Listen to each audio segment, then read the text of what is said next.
Hello guys, start for cooking. আজকে আমি কি কি রান্না করব এটা আপনাদের সাথে একটু শেয়ার করে নেই।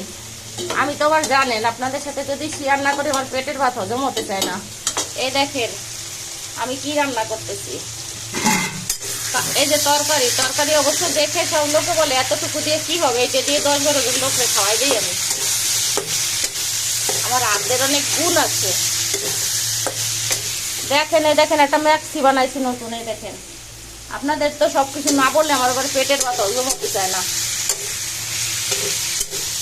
আমি আজকে কি রান্না করলাম সেটা আপনাদের সাথে শেয়ার করতেছি। এটা হচ্ছে তিতের তরকারি। এখানে কি প্রথম করলা উচ্ছে যেটাকে বলে কিছুটা, অনেকগুলো ভেজে নিয়ে মানে একটা আর অর্ধেক উচ্ছে। আর এখানে আমি দিচ্ছি হচ্ছে কাঁচকলা, ঝিঙ্গে, পটল, আলু আর হচ্ছে ওই উচ্ছে, এই কয় পদের তরকারি। এটাকে আমি দেখেন খুব সুন্দর করে ফোড়নে দিয়ে আর 3টে কাঁচা লঙ্কা দিচ্ছি। সামান্য একটু হলুদ, 1 চিমটি, তিতের তরকারিতে হলুদ না দিলেও চলে। সামান্য একটু হলুদ আর কিছুটা পরিমাণ মতো লবণ দিয়ে এটাকে আমি ভালো করে সাঁতলে নিলাম। এবার আমি এখানে জল অ্যাড করব।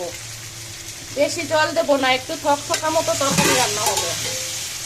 নিরামিষ তরকারি দেখাই, এগুলো আমি ভেজিটেবল খাই তো খুব। ভেজিটেবল খাবেন প্রত্যেকে, শরীর সুস্থ থাকবে, মন ভালো থাকবে। আমার মতো হাস্যোজ্জ্বল, আপনাদের হাসাতে ভালোবাসবো। আপনারাও আমার মতো এরকম সবাইকে হাসাবেন বসে বসে। আমি ফেসবুকে আপনাদের যে পরিমাণ হাসাতে থাকি, তা বেশি হাসবেন, বেশি দিন বাঁচবেন। দেখেন আমি কালকে নতুন একটা ম্যাক্সি বানাইছি, তাও আপনাদের কাছে বলি। দেখেন আমার মুসুরির ডালের চেহারা স্পেশাল।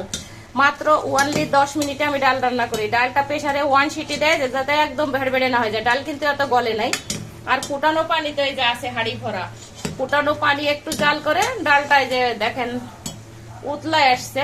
এখন আমি ডালে শুধু ফোড়ন দিয়ে দেবো। এই দেখেন আমার ক্যাপাসিটি। রসুন এটা ছেঁচবো, সাইডে একটি কালো জিরে রাখছে, কালো জিরে বেটে আমি এই তরকারির মধ্যে দিয়ে দেবো। আর অল্প একটু চালের গুঁড়ো, আপনি ইচ্ছে করলে কর্নফ্লাওয়ার দিতে পারেন। কর্নফ্লাওয়ার আমার নাই, আমি পোলাও চালের গুঁড়ো দেই। একটু কাঁচা দুধ দিতে পারেন তিতের তরকারির মধ্যে। আর আমি এই মুসুরির ডালে সোমবারা দেবো শুধু পেঁয়াজ, রসুন আর জিরে ফোড়ন দিয়ে সোমবারা দিলে আমার ডাল কমপ্লিট হয়ে যাবে। তো এবার আমার তিতের তরকারি আরেকবার দেখাই।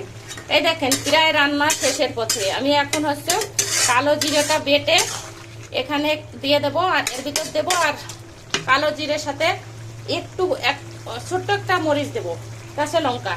আর আমি একটুখানি চালের গুঁড়া দেবো, যেটাকে বলে পিঠেলি বলে। আর কর্নফ্লাওয়ার দেয় অনেকে, কর্নফ্লাওয়ার দিলে একটু ভিজলে হয়ে যায়। আমার ভালো লাগে না, পছন্দ হয় না আমার তরকারি কিন্তু অনেক ভালো হবে। আপনারা এরকম করে তিতের তরকারি খাবেন, শরীরের জন্য ভীষণ ভীষণ উপকারী। তো আমি আজকে রান্না করলাম ডাল, পটল ভাজা, নিরামিষ তরকারি আর ট্যাংরা মাছ গতকালকে রান্না করছিলাম, ওটা কিছুটা আছে। ডাটা চচ্চড়ি করেছিলাম, ওটা কিছুটা আছে। তো এ দিয়ে হয়ে যাবে মোটামুটি আজকের মতো। আর আপনারা তো জানেন যে আমি ভীষণ মানে কতদিন যাবত চেপে যাচ্ছি। সংসারের কোনো মানে ঘাটতি হতে দেব না, ডিসিশনে আসছি।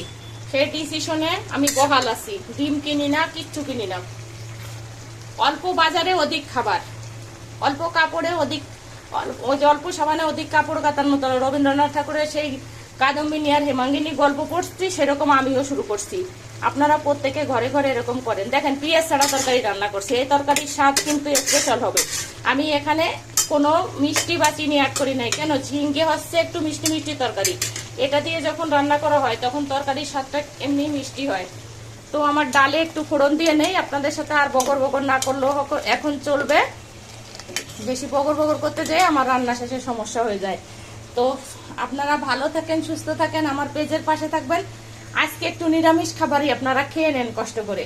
আর নিরামিষ খেলে শরীর ভালো থাকে, স্কিন ভালো থাকে, চেহারা সুন্দর হয়।